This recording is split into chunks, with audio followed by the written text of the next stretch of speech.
আর না আওয়ামী লীগের একটা স্পেস দেন যে আওয়ামী লীগ একটা ভাষণ দিব। মানে কোনো নেতা নাই, আজ রিক্সা চালাই জাকের, আর শুধু বক্তব্য দিব, মানে যা আওয়ামী লীগের আজকে নেতৃত্ব দিব কে, রিক্সাওয়ালা জাকেরে। যদি 20 লাখ মানুষ ঢাকা শহরে না হয়েছে, আর না আর করেন মানে করে দিয়েন জিদ দে, যে আল্লাহর বলা কইছে ডাকি। যদি 20 লাখ মানুষ আমার নেতৃত্বে না যোগাইতাম পারি, আওয়ামী লীগ এখন কঠিন জনপ্রিয় হয়ে গেছে পাই। তবে আওয়ামী লীগের একটা হতে ভালো হয়েছে, আওয়ামী লীগের একটা ফাঁসি একশো দরকার আছিল, তাহলে আওয়ামী লীগ দলটার মধ্যে অনেক হাইব্রিড আছিল, বুঝছেন। এটি মুক্ত হয়েছে মোটামুটি, এখন আওয়ামী লীগ মোটামুটি শুদ্ধ হয়ে আইতে আছে, এটা আওয়ামী লীগের লেগে ভালো হয়েছে, বুঝছেন। আওয়ামী লীগ এখন আকাশ চুম্বি জনপ্রিয়তা আওয়ামী লীগের, ব্যাস। শেখ হাসিনার এখন আমরা স্লোগান দিতে দিতে ভারতে টানলে ব্যাস, বাংলাদেশ মানুষ আনবো না কা, বিপদে হইয়া জন দেখবো যে ভাত নাই বা।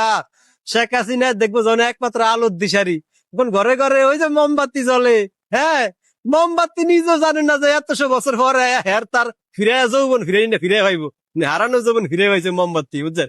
এখন যদি বাংলাদেশের মানুষ একবার চিন্তা করে যে শেখ হাসিনা আমাকে আলোর দিশারি, তাইলে তো কাম সারছে, জয় বাংলা স্লোগান দিয়া দিল্লি মার সিন্নি, বুঝেন অবস্থা। আওয়ামী লীগ কি টাক্কা ফাতি জনপ্রিয়, ব্যাস এটি আমরা চাইছি।